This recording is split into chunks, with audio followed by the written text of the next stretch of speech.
Breaking news. চোরাইবাড়িতে শ্লীলতাহানির অভিযোগে উত্তেজনা। গত সোমবার চোরাইবাড়ি গ্রাম পঞ্চায়েতের 3 নম্বর ওয়ার্ডের লোকনাথ মন্দির সংলগ্ন এলাকায় এক যুবতীকে পেছন দিক থেকে চাপটে ধরার অভিযোগ ওঠে রাজ নন্দী নামে এক ব্যক্তির বিরুদ্ধে। অভিযুক্তকে গ্রেপ্তারের দাবিতে শনিবার সন্ধ্যায় রাজ মন্দির বাড়ির সামনে ধর্মনগর চোরাইবাড়ির সড়ক অবরোধ করে স্থানীয় জনতা। খবর পেয়ে ঘটনাস্থলে পৌঁছায় বিশাল পুলিশ ও টিএসআর বাহিনী।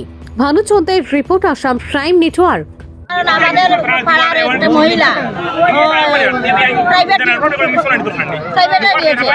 প্রাইভেট থেকে আসার সময় প্রায় সন্ধ্যা 7টার লোকনাথ মন্দিরের পিছনে এখানে শ্লীলতাহানি করেছে, করেছে। পাড়ার পাড়া বদলে সবাই জমেছে, দৌড়াচ্ছে, পাইনি থানায় কেস করেছে।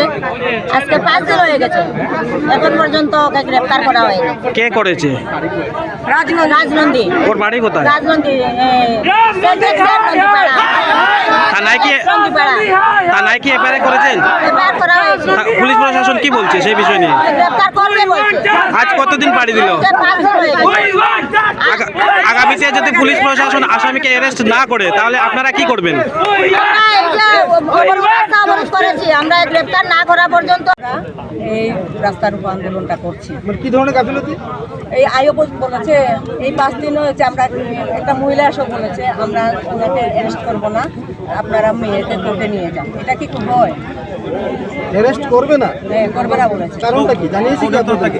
কোর্টের তরফ থেকে বলেছে, বলে মেয়েটাকে অ্যারেস্ট করা যাবে না, ছেলেটাকে অ্যারেস্ট করা যাবে না, মেয়েটাকে কোর্টে হাজির হতে হবে। এটা কি সম্ভব? আয়ও বলেছে আপনাকে? হ্যাঁ, বলেছে। আয়োকে